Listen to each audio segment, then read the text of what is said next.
On the issue of flooding, actually, the issue of garbage collection. I know that it has been raised by the Minister of Works and Infrastructure, where she advised persons to, not dump rubbish in river water courses and so on.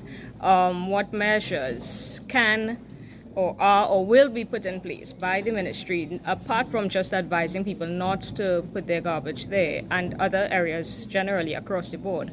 What measures can be put in place to reduce that? There is a problem with illegal dumps in Trinidad, and I think a lot of it has to do with the quality of garbage collection and the regularity or lack thereof in many parts of the country.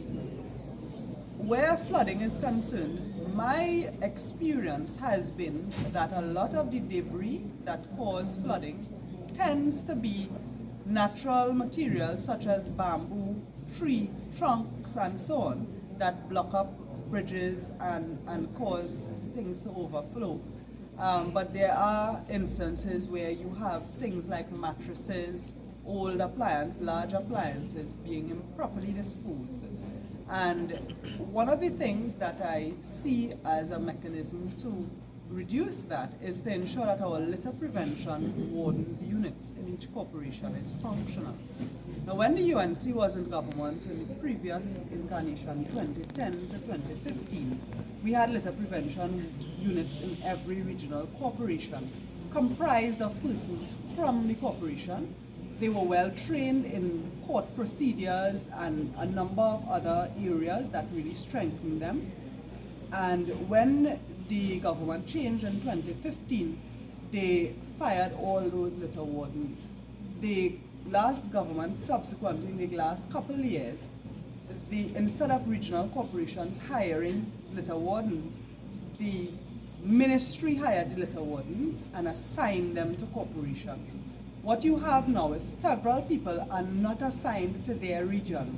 I recently met a litter prevention warden working in Shoguanas Borough who lives in Toku. You mentioned that. So, one, because you are spending so much time and money traveling, that is a challenge. Secondly, when you work in your own region, there's a sense of pride, there's a sense of community.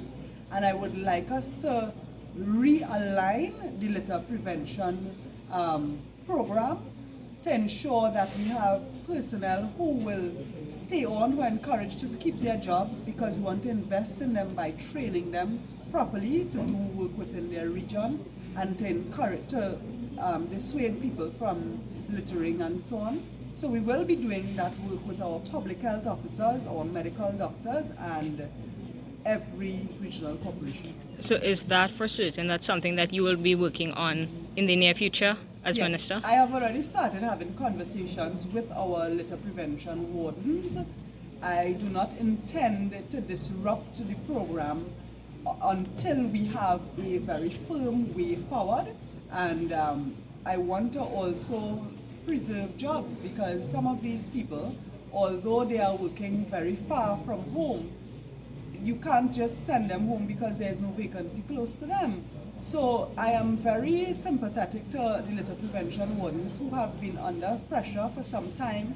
We also have some of them who are working without pay. I recently got reports from Arima Borough Corporation. Several of them have not been paid for some reason. I've asked for a report on it. So our litter prevention wardens have been under pressure because of mismanagement of the last government. And we have to attend to their human needs before we expand in terms of enforcing the law outside there. Yeah.